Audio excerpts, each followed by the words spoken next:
Vous aimez la France? Vous aimez la parcourir, la découvrir, partir à sa rencontre. Vous avez même parfois l'impression de bien la connaître. Nous avons tous une petite plage, une petite crique, une clairière, un hameau ou un chemin qui n'appartient qu'à nous, loin des sentiers battus, et que nous ne voulons partager qu'avec ceux que nous aimons. C'est cette France-là que nous voulons vous faire découvrir à travers 100 lieux qu'il faut absolument voir dans votre vie.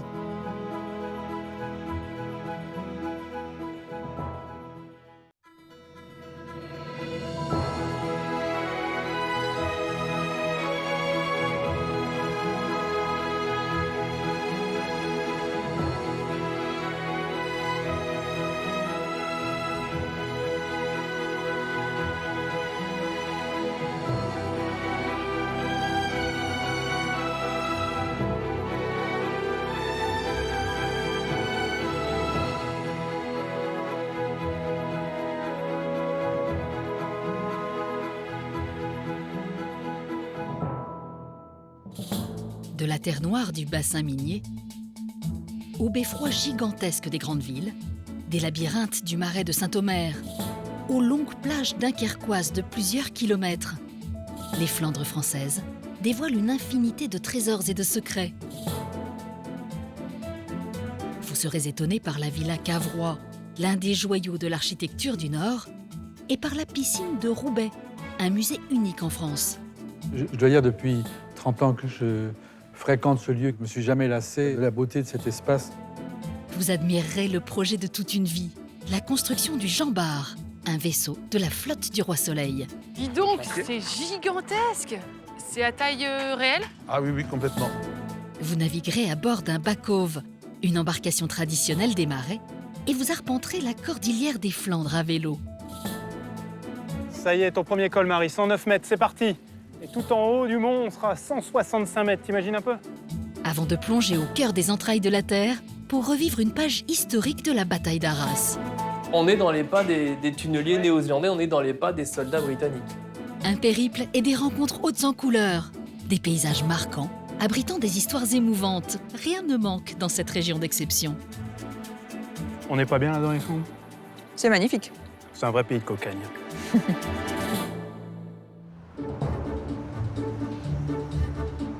Notre nouveau voyage débute dans la région lilloise. Et avant de pénétrer dans le cœur des Flandres, arrêtons-nous quelques instants dans sa capitale, Lille.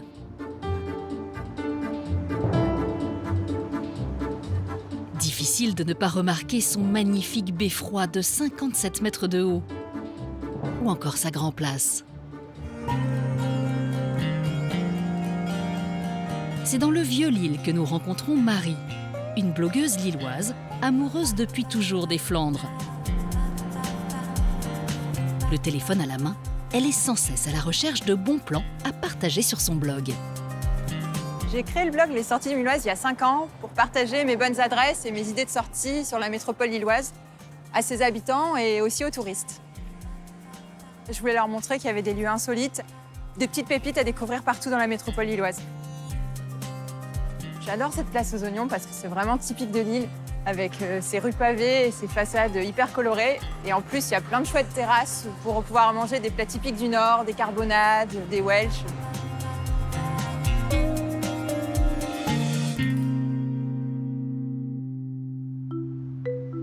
Marie aime faire découvrir tous ses coups de cœur. Ce matin, c'est non loin de la ville de Roubaix qu'elle a rendez-vous dans l'un des joyaux de l'architecture du Nord, ou comment une piscine art déco est devenue un musée. Visite privée avec Bruno, le conservateur de ce musée hors du commun. Tous les stigmates ou éléments de décor qui rappellent la vraie piscine ont été conservés et en font un lieu on ne peut plus magique. Waouh! Vous avez un sacré beau bureau, Bruno.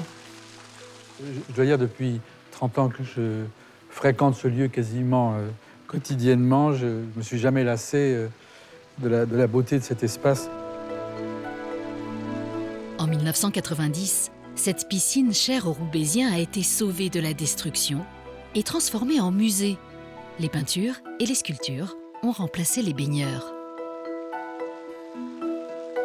C'est vrai que c'est un élément très important de l'attractivité du musée, la qualité de ce site qui est, on peut dire, le grand bâtiment art déco de la région du nord de la France, avec ces grandes verrières qui symbolisent le soleil couchant et le soleil levant, cette lumière très, très particulière qui sert beaucoup les œuvres et qui en même temps a impressionné des générations de nageurs. Avec son bassin olympique de 50 mètres et son établissement public de bains-douches, la piscine va devenir un espace de vie et de mélange social pendant des décennies. Ce sera le seul lieu de rencontre pour beaucoup de jeunes Roubaisiens. Les derniers baigneurs quitteront les bassins en 1984. Le site va rester à l'abandon pendant 10 ans. Et d'où est venue l'idée de transformer cette piscine en musée? À la fin des années 80, la ville a finalement 2 dossiers complexes qui vont se marier. Qu'est-ce qu'on fait de cette piscine qui a fermé en novembre 85 pour des questions de sécurité? Et quel renouveau on propose à un musée qui est fermé depuis déjà une quarantaine d'années? Et finalement, faire de ce lieu, sans le dénaturer, un lieu de mémoire, ça s'est imposé. Ça a été une chance pour la piscine et une chance pour le musée.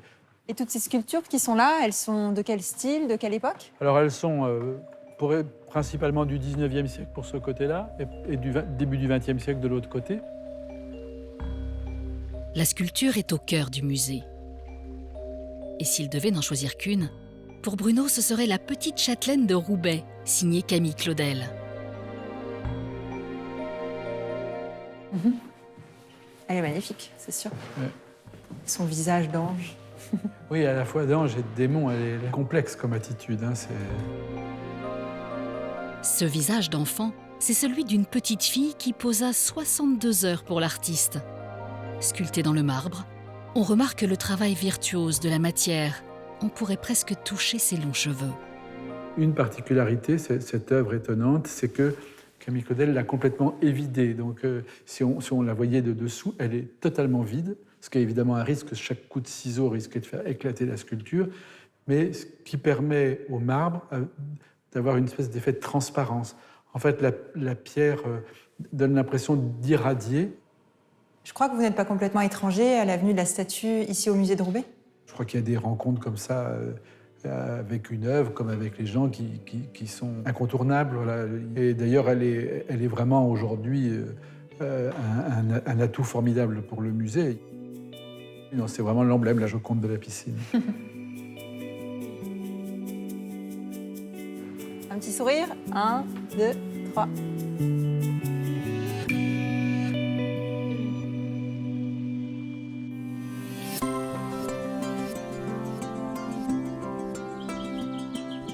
Les grands industriels du Nord ont façonné la terre des Flandres à l'image de la villa Cavrois. Manifeste architectural édifié pour Paul Cavrois et sa grande famille. Marie y retrouve Natale Monorchio, un Italien d'origine tombé amoureux de la région et passionné par l'édification de cette maison hors norme. Il travaille à sa conservation depuis son ouverture au public en 2015. Dis donc, quelle architecture! On a du mal à croire qu'il n'y avait qu'une seule famille pour habiter là. Effectivement, elle fait 3800 mètres carrés de plancher, dont 1800 habitables. Et quelle est l'histoire de cette ville-là? Et alors, elle a été dessinée par Robert Malley Stevens, donc un architecte avant-gardiste des années 30, pour Paul Cavrois, qui était un industriel du textile de Roubaix, qui voulait une grande villa pour sa famille et de cet enfant. Et donc, il a donné carte blanche à Malley Stevens pour la conception d'une villa avant-gardiste ici, dans ce quartier de Roubaix. Malley Stevens a non seulement dessiné l'architecture de cette villa, mais également ses jardins. Ici, tu vois, tu as le miroir d'eau qui justement reflète la façade de la villa dans l'eau. En plus, il prolonge la perspective et les lignes de la maison. C'est très lumineux parce qu'il y a énormément de fenêtres et des immenses verrières. Exactement. Donc, c'était une caractéristique de l'architecture moderniste et de Mallet Stevens aussi. Donc, des grandes baies vitrées. Surtout dans ce côté, c'était le côté sud, exposé sud. Donc, on a du soleil, effectivement, de la lumière presque toute la journée.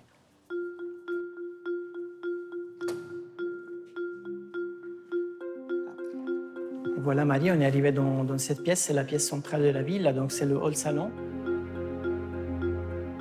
Les intérieurs du bâtiment sont tout aussi impressionnants.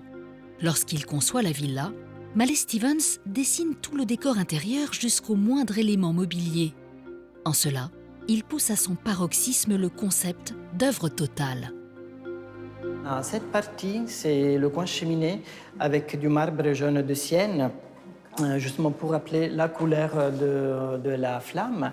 Et la couleur verte dans cette pièce en écho avec le jardin. La villa est à la pointe de la modernité. Rien n'est laissé au hasard. Et en fait, les 3 ouvertures que tu vois ici, ce sont des haut-parleurs qui permettaient de diffuser la musique, la radio, mais aussi à l'aide d'un microphone, madame et monsieur Cavrois, elles pouvaient faire des appels. Ah d'accord. Voilà, À leur personnel ou aux enfants? Exactement. Il y a ces haut-parleurs dans toutes les pièces? Presque, dans toutes les pièces. Ce château des temps modernes est à l'image de ce que souhaitait Monsieur Cavrois. Air, lumière, confort, économie et hygiène, comme la cuisine, carrelage sur tous les murs et au sol pour faciliter son nettoyage. Alors que l'eau courante fait à peine son apparition dans l'habitat français, la villa dispose d'une salle de bain digne des grands palaces. C'est une pièce qui fait à elle seule 50 mètres carrés, plus ou moins. Donc on a cette partie ablution entièrement marbre blanc de Carrare, avec cette douche à l'italienne, donc avec des jets d'eau sur les côtés. Déjà pour l'époque, c'est quelque chose d'assez surprenant. Et cette partie, avec les 2 lavabos, donc un lavabo madame et l'autre pour messieurs, en marbre blanc de Carrare toujours. Je veux bien la même salle de bain chez moi. Oui, moi aussi. La villa Cavrois signe à elle seule la volonté et l'amour de Mallet Stevens pour l'architecture moderne. Tu fais une petite selfie avec ce beau Oui, paysage? avec cette vue magnifique. 1, 2, 3. Elle est devenue un édifice incontournable de la région du Nord.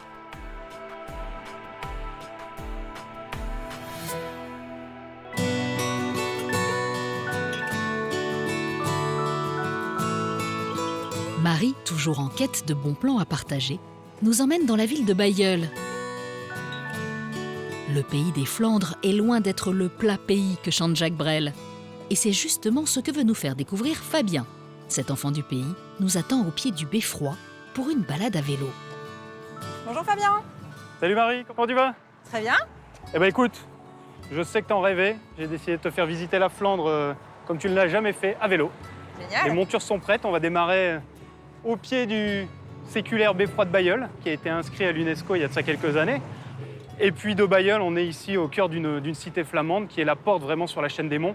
Et ce que je te propose, c'est qu'à vélo, on va partir justement les parcourir un peu, les monts de Flandre. Super, on va grimper alors. Ça va grimper un peu, il y aura sûrement des cols, il y aura des petits chemins très sympathiques, des superbes panoramas. Et puis on parlera aussi un peu de ce qu'on y produit, du houblon et puis du fromage également. Super. On y va? Allez, on grimpe. Allez, en selle. C'est quand même en sécurité. À mi-chemin entre Lille et Dunkerque, Bailleul, c'est un peu la ville à la campagne. Au milieu des terrains agricoles s'élèvent 5 monts dont le point culminant est à 176 mètres d'altitude. Véritable frontière naturelle avec la Belgique, les habitants du plat pays surnomment cette région la Cordillère des Flandres.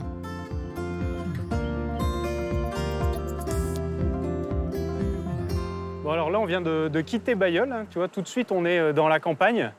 Et tu l'as voilà, sous les yeux. L'objectif de cet après-midi, c'est de grimper là-haut, sur le mont que tu vois avec la grande antenne, qui est le mont d'Eka.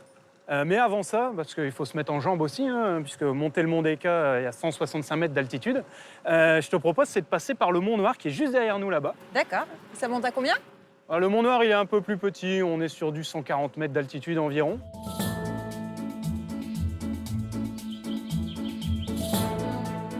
l'assistance électrique est en train de lâcher. Ah, bah c'est bien, mais au moins on va voir le mollet du flamand pour voir s'il est vraiment efficace. J'ai plus de En batterie, montant Marie. le col. J'ai plus de batterie. Autour de ces monts s'étendent de jolis rideaux de végétation sur une vingtaine d'hectares. Les houblonnières. La culture du houblon est traditionnelle en Flandre et remonte au 8e siècle. Antiseptique, le houblon était alors utilisé pour ses vertus médicinales. 3 siècles plus tard, l'apport du houblon se généralise dans la composition de la boisson emblématique du Nord, la bière. Les cônes de houblon, c'est ça qu'on va utiliser dans la bière. Et si tu regardes à l'intérieur d'un cône, tu vois, tu vas avoir une poudre jaune. Et c'est ce qu'on appelle la lupuline. C'est ça qui va nous donner l'amertume dans la bière. Alors, ce qui est dingue, c'est que les gens, quand on demande avec quoi c'est fait de la bière, la plupart du temps, ils vont te dire le houblon. Mais au final, c'est une toute petite quantité par rapport aux autres ingrédients essentiels de la bière, qui sont notamment l'eau, Oui. le malt, avec les céréales, le houblon et après, bien sûr, les levures. Et donc quand on plante le houblon, on plante un pied et ça se met à pousser. Combien de temps ça prend? Il faut à peu près attendre 3 ans avant d'avoir une première vraie récolte et que le plant s'implante. Mais une fois qu'il est bien implanté, tu es parti pour quasiment 15 à 20 ans avec ta houblonnière.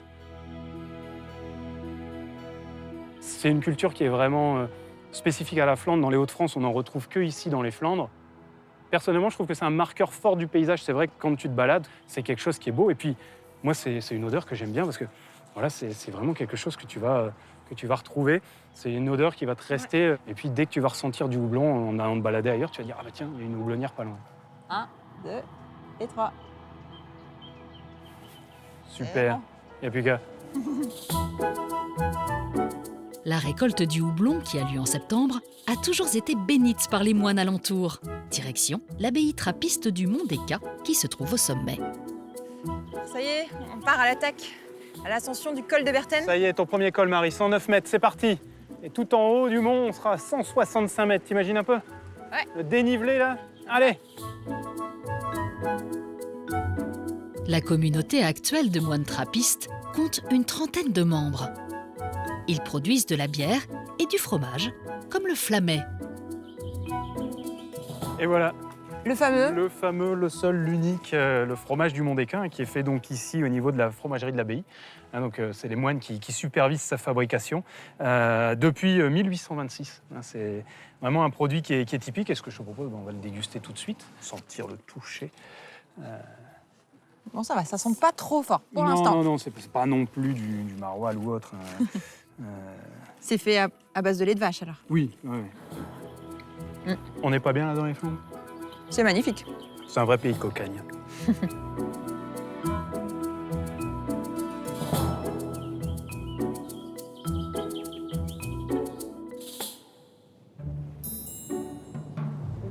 Nous quittons la campagne flamande pour le territoire maritime de cette région des Flandres et sa station balnéaire aux portes de Dunkerque.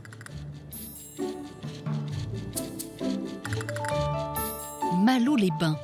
Malo, comme on l'appelle ici, à ne pas confondre avec Saint-Malo, a une architecture éclectique.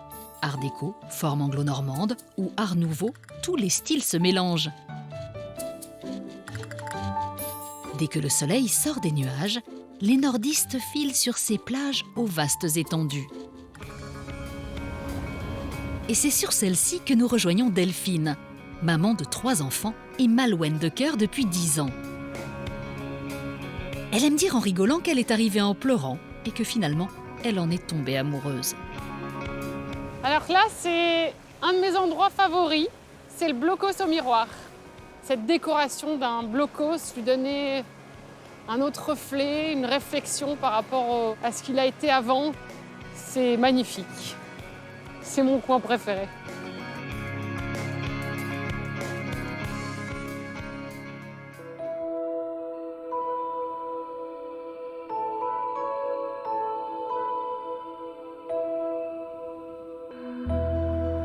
Les vestiges de la guerre sont nombreux sur les longues plages de Zuidcote. C'est ici que s'est déroulée, pendant la Seconde Guerre mondiale, l'opération Dynamo.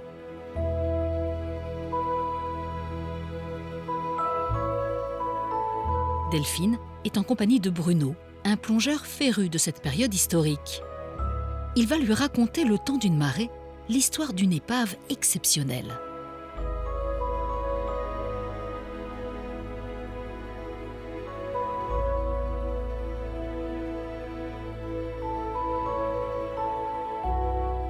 Elle a un nom, cette... Alors c'est un roue à hub anglais, il s'appelle Crystal Eagle. D'accord. Et c'est un roue à hub donc, de 91 mètres. Qui a été réquisitionné en juin 40. Voilà. Et le 29 mai, son premier voyage, il est venu à Dunkerque. Et en fait, en repartant chargé de soldats, il a été bombardé, il est arrivé ici sur la plage. Ah, il a jamais fait un aller-retour. Et il a embarqué combien de soldats? 600 soldats, c'est des soldats anglais. Cette épave fait partie des témoins de l'opération Dynamo, qui a eu lieu entre le 21 mai et le 4 juin 1940. Cette manœuvre avait pour but d'évacuer les Alliés pris en tenaille sur la plage par l'armée allemande. Plus de 338 000 hommes ont ainsi gagné l'Angleterre, à bord de 1000 navires impliqués. Mais durant cette manœuvre, plus de 200 bateaux ont été coulés par les Allemands sur les plages dunkerquoises, dont le Crystal Eagle. En fait, il a été bombardé, 2 bombes qui sont tombées à l'arrière du bateau, il a commencé à brûler. Et le capitaine espérait toujours éteindre le feu et s'en sortir. Il s'est aperçu que non, il n'y a pas de possibilité. Et il a eu l'idée de l'échouer. En fait, il faut imaginer qu'il arrive à pleine vitesse. Et sous le choc, l'avant s'est cassé. Le bateau a continué à brûler. Et tout ça devant des milliers de soldats qui regardaient et qui ne pouvaient pas faire grand-chose.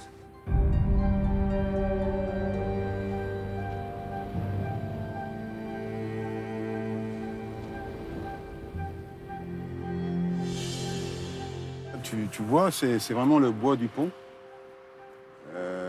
Avec les compressions, mais c'est vraiment le bois et il ne bouge pas, en fait. Et là, c'est le cabestan. Donc là, vraiment, commence la forme de la roue. Ici, donc, on a un arc de cercle. Ce qu'on voit au milieu, c'est ce que j'appelle le tambour, l'axe, qui traversait le bateau. Et sur les côtés, là, ici, on a les pales qui frappaient l'eau, qui permettaient de faire avancer le bateau.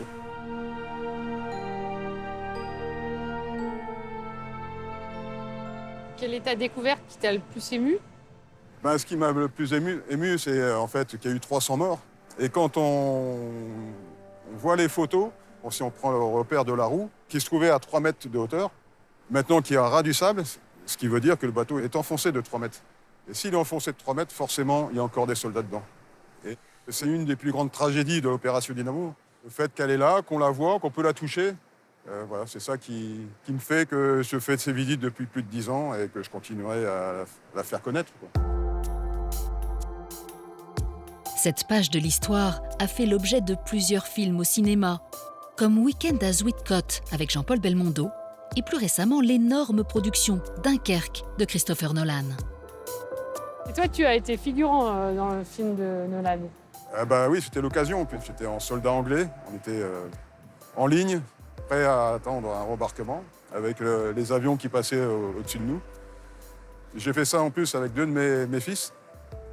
On était à 3 présents en fait sur la plage, toute une journée, ouais. C'était pas mal. Lors des grandes marées, les épaves se dévoilent entièrement sur les plages du Nord. Avec le réchauffement climatique et la disparition de certains bancs de sable, la mer révèle d'autres navires enfouis.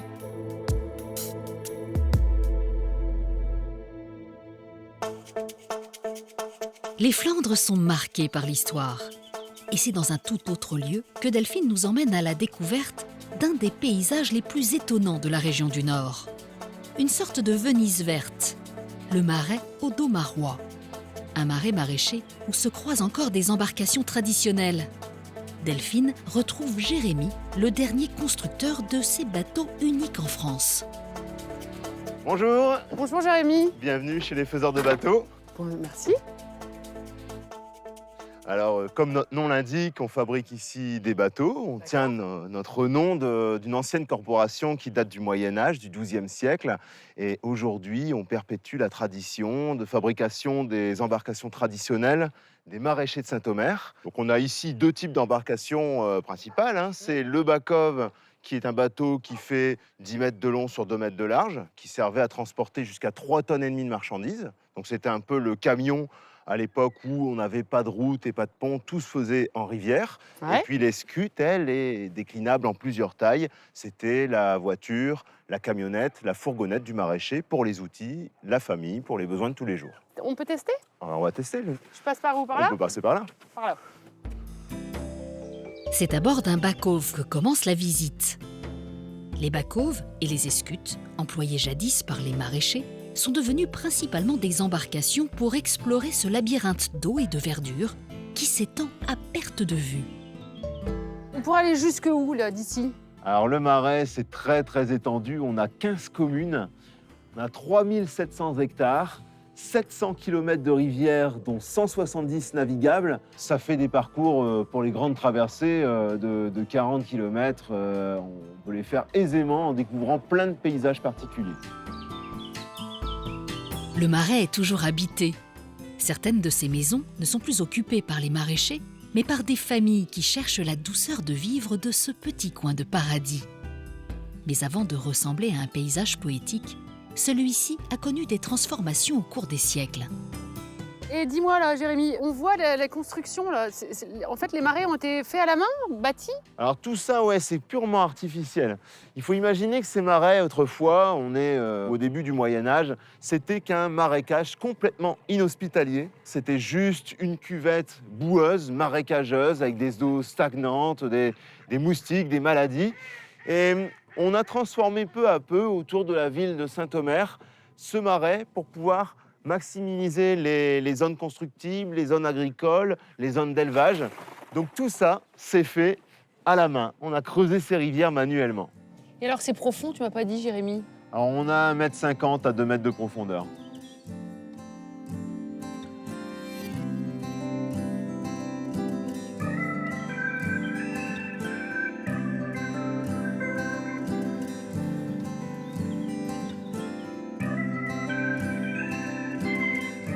Alors là, on rentre dans une partie du Marais assez spécifique, c'est un polder. Et pour rentrer dans un polder, on doit emprunter ce qu'on appelait avant en flamand la waterpoort, la porte d'eau.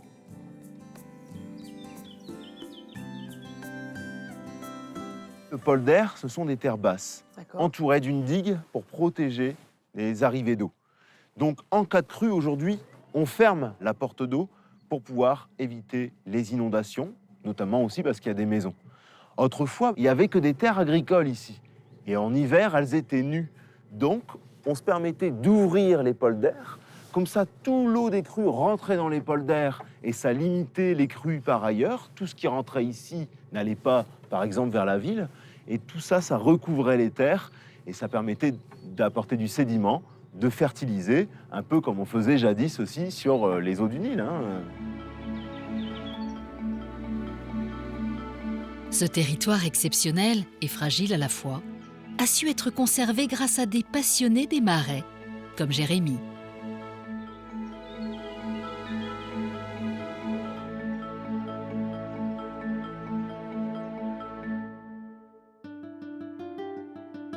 Le Nord reste une terre de légendes et d'histoires. À Gravelines, une silhouette se dessine sur un fond de ciel gris.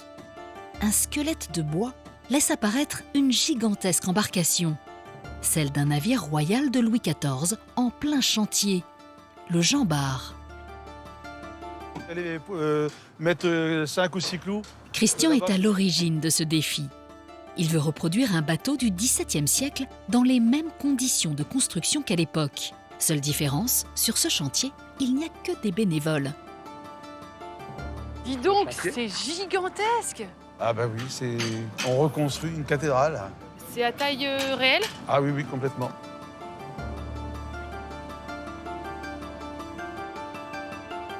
Donc là, on a une opération de pose d'allonge, là. Ici, on va en poser 6 aujourd'hui. C'est un travail de titan. Oui, oui, ça fait maintenant, depuis 2003, on a commencé la construction. Donc c'est vraiment très, très progressif. Alors pourquoi tu l'as appelé le Jean Bart? Comme on le construit sur le littoral de Dunkerque, On a considéré que si Louis XIV avait pu le construire ici sur le Dunkerquois, eh bien, il l'aurait dédié à son grand corsaire, son grand officier de marine Jean Bart. Donc nous, quelques 3 siècles après, avec beaucoup de modestie et beaucoup de prétention, on va achever l'œuvre de Louis XIV. Tu m'emmènes sur le bateau? Eh bien, on y va. Les dimensions du bateau sont impressionnantes. 57 mètres de long pour 17 mètres de haut. La taille d'un immeuble de 3 étages. Christian respecte les méthodes et les mêmes matériaux qu'autrefois utilisés sur les grands vaisseaux de ligne de l'époque de Louis XIV. Il a fallu penser, par exemple, à orienter parfaitement la quille selon une direction nord-sud. Alors, pourquoi nord-sud? Tout simplement parce que, comme on va construire en beaucoup plus longtemps qu'à l'époque, un tel bateau, à l'époque, ça se construisait en 3 ou 4 ans. Et nous, on estime que ça va être 25 à 30 ans. Et bien, si on n'avait pas pris soin d'avoir à peu près le même degré d'ensoleillement d'un côté du bateau que de l'autre, on aurait un côté qui sécherait beaucoup plus vite que l'autre. Et donc, ça ferait un séchage différentiel, ça déformerait la pièce et c'est foutu. Donc, en fait, il a fallu vraiment penser à ça. Pour ce chantier maritime royal, Christian a dû faire venir des forgerons, des ébénistes, des compagnons. Ce sont plusieurs corps de métier qui ont dû apprendre à travailler ensemble sur cette reconstitution grandeur nature. Chaque pièce du bateau doit être assemblée avec précision. Là, c'est vraiment la phase la plus difficile, c'est au moment de l'enclenchement. Parce qu'on travaille quand même au centimètre près, et comme le bois joue en permanence, eh bien, au moment de s'enclencher, il suffit qu'il y ait un petit coin qui bloque, ça y est, c'est foutu. Hop, Ça y est, là, il est en place. c'est comme un pull. Wow, impeccable. Il y a Delphine qui veut prendre la relève. Allez, Delphine, tu montes. Alors. Le marteau. Ouais, Il suffit de taper. il suffit.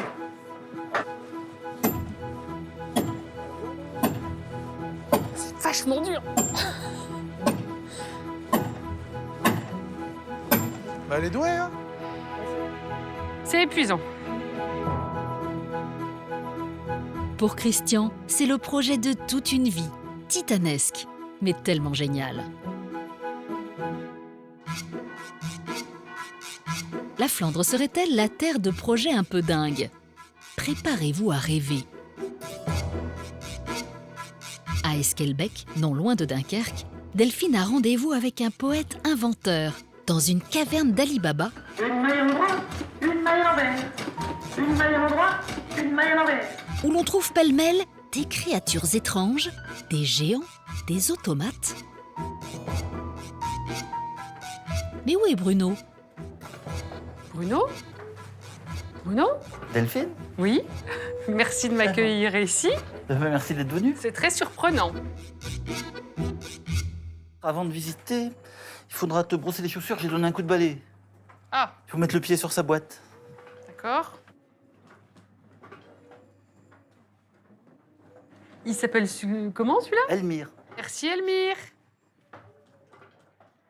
Donc ça, c'est toi qui as fait ça? Oui, donc lui, il est en pâte à papier. C'est une pâte à papier que j'ai mis au point quand j'avais 13 ans. À base de papier toilette, de colle et de sureau, la plante. Et les yeux sont des balles de baby-foot. Et le moteur, c'est un moteur d'essuie-glace. C'est que de la récupération. Ouais, c'est que de la récup. J'ai envie d'aller tout visiter. Allez, ok, t'as le temps? Oui? Bonjour, monsieur Ducorbeau. Debout! Allez, debout. Debout! Ah, il est enrhumé. Ah, il est enrhumé. Non, pour le rendormir, il faut être assez près et faire le bruit du vent. Ah bah, tu sais y faire. C'est vachement bien. J'adore. Est-ce que tu as fait des bêtises ces derniers temps? Des péchés de gourmandise, des trucs comme ça? Péché de gourmandise. Il y a un monsieur le curé là-bas qui t'attend.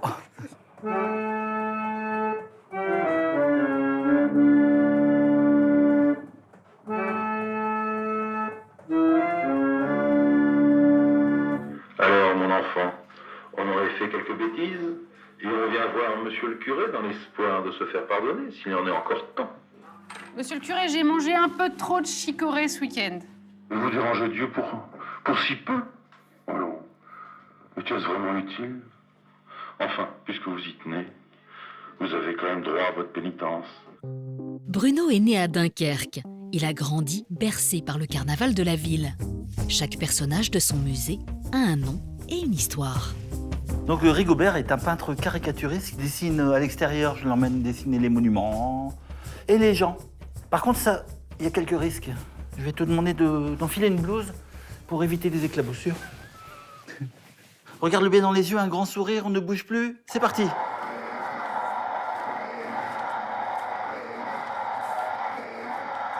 C'est pas mal, c'est ça, tout à fait ça. Et voilà. Ah, magnifique. Magnifique. Attends, je vais le dédicacer à sa place, il sait pas écrire, ce pauvre. Et c'est quoi l'astuce? Ah, je ne répondrai pas. Bruno puise son inspiration dans ses rencontres et dans les objets du quotidien. Il aime sublimer la réalité en lui donnant un autre sens. Si c'est improvisé avec des récup, bon, bah, on prend un objet, hein, par exemple. Ça, c'est quoi ça? Un téléphone filaire. D'accord. Bah, regarde un peu. Si je le frotte bien ici, je le mets comme ça et puis qu'il fait... D'accord. Bon, après, ça va tout seul. Et ici, dans ce lieu, tu as combien d'automates? Il y en a une cinquantaine entre les petits et les grands. D'accord, donc tu les déplaces rarement? Non, ils se déplacent beaucoup. C'est fait pour sortir. Ils sont faits pour aller à l'extérieur et faire pas mal d'animations dehors. On peut te dire, bah voilà, moi je vais faire une fête à la maison, j'aimerais bien que tu me prêtes un Ah ouais, automate. j'ai déjà fait ça à la maison. C'est vrai? Ça arrive pour des goûters d'anniversaire. Tu le confessionnal? J'ai déjà ramené le confessionnal à la maison de retraite de Berg. Il a été loué pour aller confesser les gens pour s'amuser.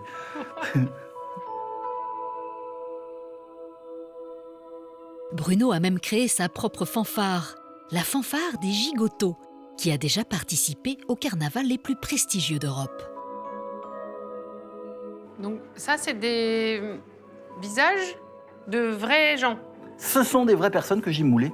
Voilà Audi, par exemple. Hein. J'ai mis sa jambe dans le plâtre exprès. Je peux la mettre sur un fauteuil roulant avec des petits moteurs et des batteries. C'est elle qui tire.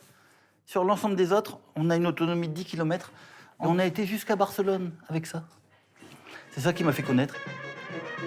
On a des majorettes supplémentaires ici et là et là. On a la chance d'avoir une vraie majorette qui est venue nous faire une démonstration, si tu veux bien. Là, puis c'est comme ça, avec les jambes comme ça. Allez, on y va.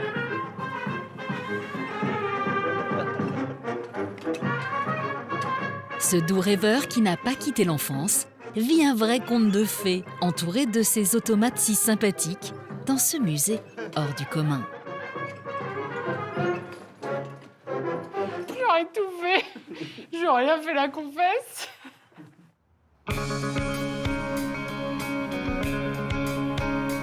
Notre voyage dans les Flandres nous conduit tout naturellement dans la ville d'Arras. Son architecture et ses 52 façades flamandes, classées aux monuments historiques, en font l'une des plus belles villes de France.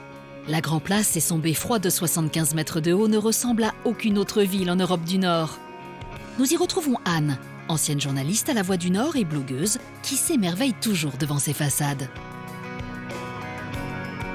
Cette maison, avec son pignon à pas de moineau, est la seule à n'avoir pas été détruite pendant la Première Guerre.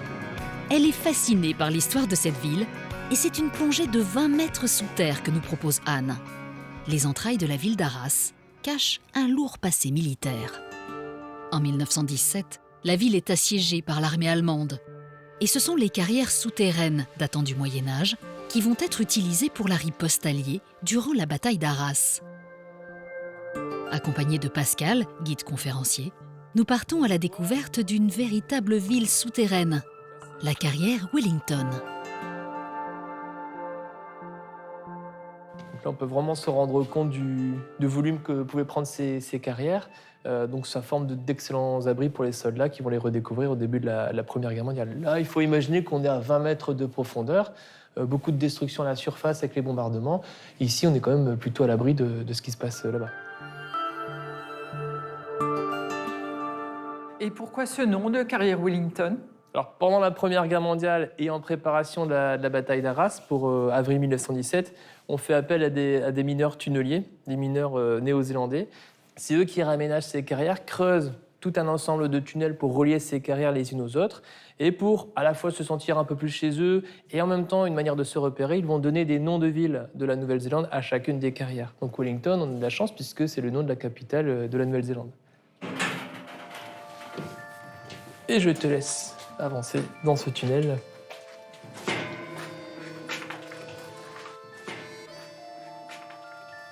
Donc là, on est dans les pas des tunneliers néo-zélandais, on est dans les pas des soldats britanniques. On les imagine bien avec leurs machines. Vraiment, tous faits à la main, tous faits à la pioche. C'est ça qui est assez impressionnant. Et ils creusent 80 mètres de tunnel par jour. C'est pas encore le tunnel sous la Manche. C'est peut-être un début.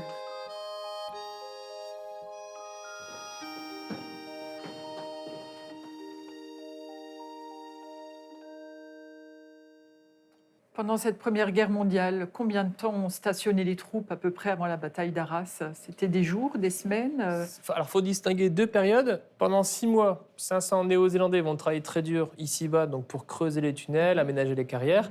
Et quand tout est terminé, cette fois, ce sont 24 000 soldats qui vont se répartir dans toutes ces carrières et ces caves. Et au maximum, ils vont rester 8 jours. Mais pendant ces 8 jours, ils ne peuvent pas bouger. Ils ne peuvent ni aller dans une autre carrière, ni aller à la surface. Ils doivent rester ici. Et le jour où ils bougeront, c'est pour le début de cette bataille d'Arras. C'est pour émerger d'un coup. Hôpital, dortoir, cuisine, latrine. C'est une véritable vie souterraine qui s'organise sur plus de 20 km. Un incroyable camp militaire avec ses codes et ses quartiers pour les officiers. 24 000 soldats vont vivre et habiter dans ces galeries dans l'attente de l'assaut final. Là, on va aussi arriver à un lieu qui est assez émouvant, puisqu'on va retrouver sur les parois des dessins laissés par un soldat.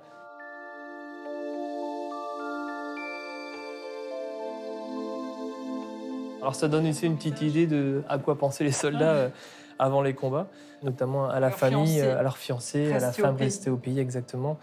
Par contre, ce qui est dommage ici, c'est pas signé. Il n'y a pas de nom. Donc on ne peut ni retrouver le nom du soldat qui a laissé ces magnifiques dessins et on ne peut pas identifier ces personnes. On ne pourra pas retrouver l'histoire. Là, il n'y a que l'imaginaire qui fonctionne.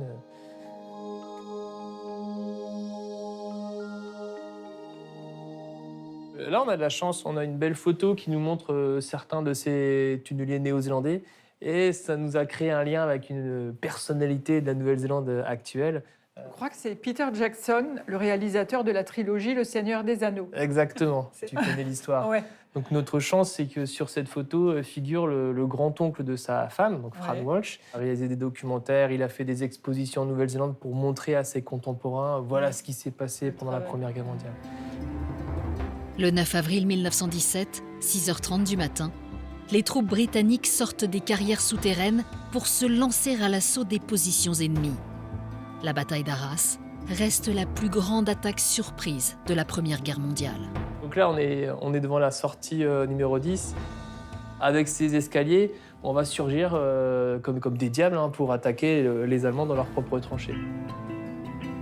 Et ça va se fonctionner. Les 2 premiers jours de cette bataille d'Arras, ce sera un véritable succès. Il y a un effet de surprise. Il y a un effet de surprise. On le sait notamment avec le nombre de soldats allemands qui sont faits prisonniers, parce qu'ils ne s'attendent pas à voir des soldats britanniques débouchés comme ça, quasiment en face d'eux. Donc ça, c'est le succès des premiers jours de cette bataille d'Arras.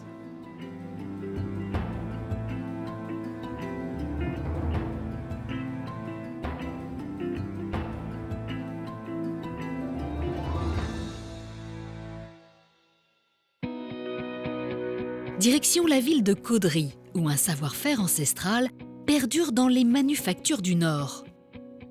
La célèbre dentelle de Caudry de la maison Sophie Hallett.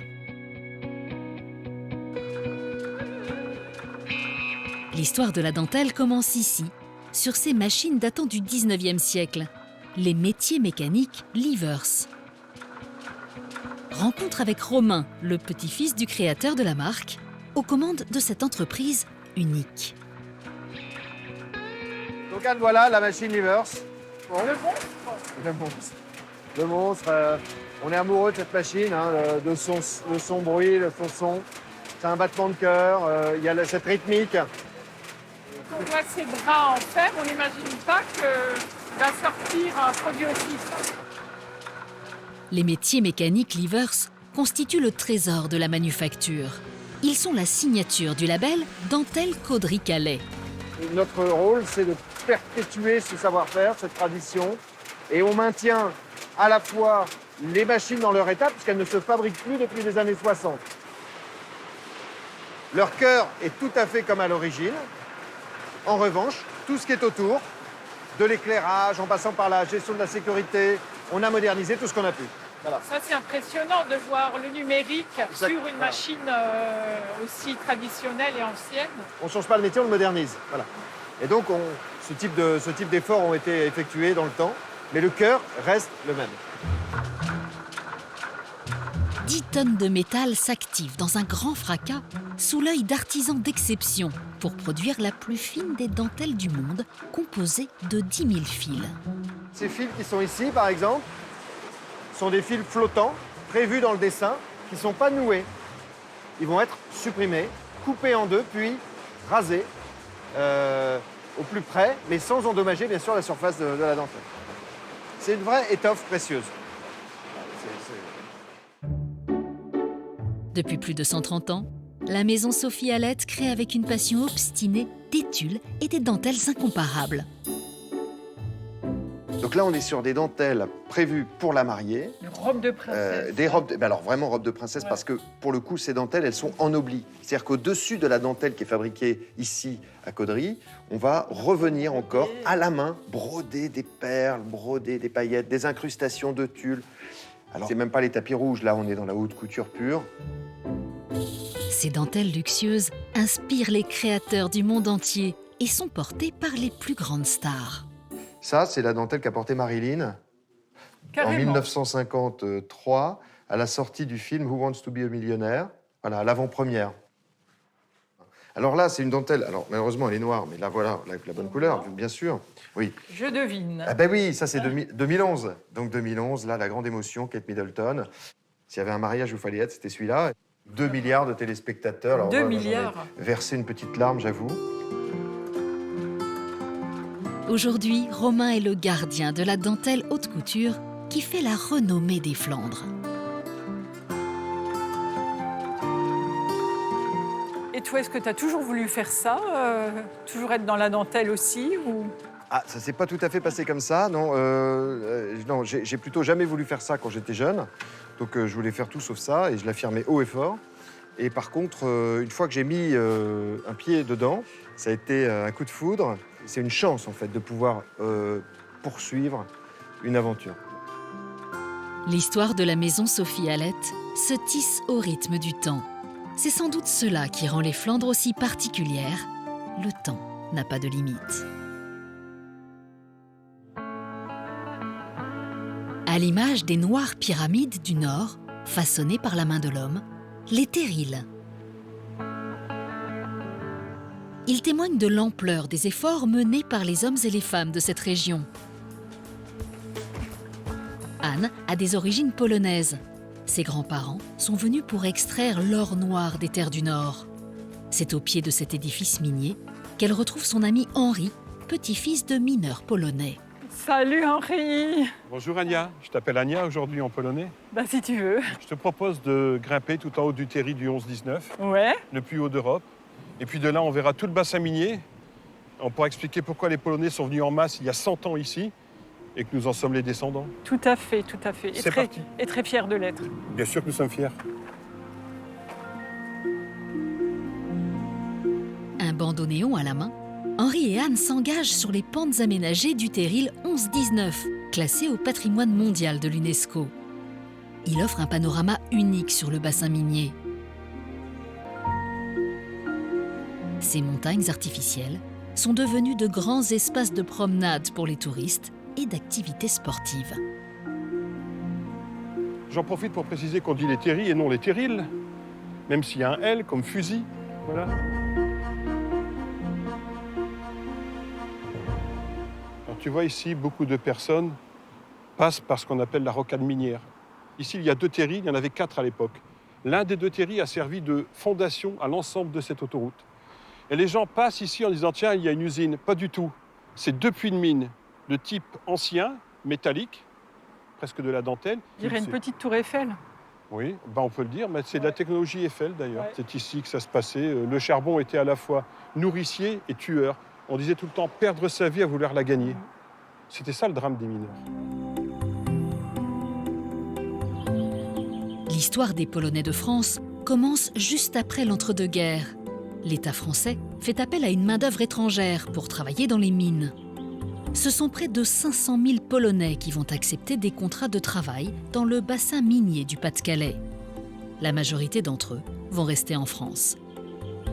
Et voilà, d'ici du haut de ce terri, un siècle d'histoire de Polonais du Nord Pas-de-Calais nous contemple. Tout à fait. C'est le retour aux sources. Justement, Henri, je t'ai apporté quelque chose. Je t'ai apporté une photo du mariage de mes grands-parents. Ah, les Tomczak. Qui connaissaient ta famille d'ailleurs. Se connaissaient, oui. Voilà. Les voilà. Ah, c'est émouvant. Hein. Alors les Polonais avaient une culture du mariage. Ouais. C'était des ouvriers.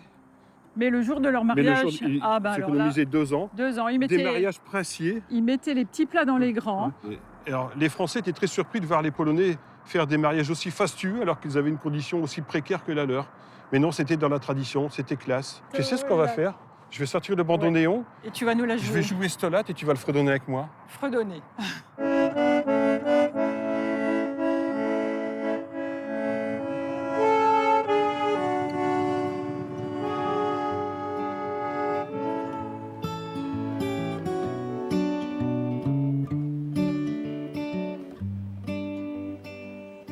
En fait, c'est 100 ans d'histoire ici pour nous deux. C'était des gens courageux, tu sais. Travailler à la mine, mais ensuite la journée dans les jardins pour être en autosuffisance alimentaire. Ils faisaient du sport, de la musique. C'était vraiment une histoire particulière. Moi, je les appelle les ch'tis-skis parce qu'ils sont devenus ch'tis, mais ils sont restés skis. Ils avaient leur propre langage. Je te sens ému, Anne. Très ému. Longtemps critiqués, les résidus de charbon chargés d'histoire font la fierté des gens de la région. Telle une chaîne montagneuse, les terrils ont créé une nouvelle ligne d'horizon. La Terre du Nord est une terre riche de surprises et de magie, à l'image des femmes et des hommes qui en font encore et toujours une terre d'exception.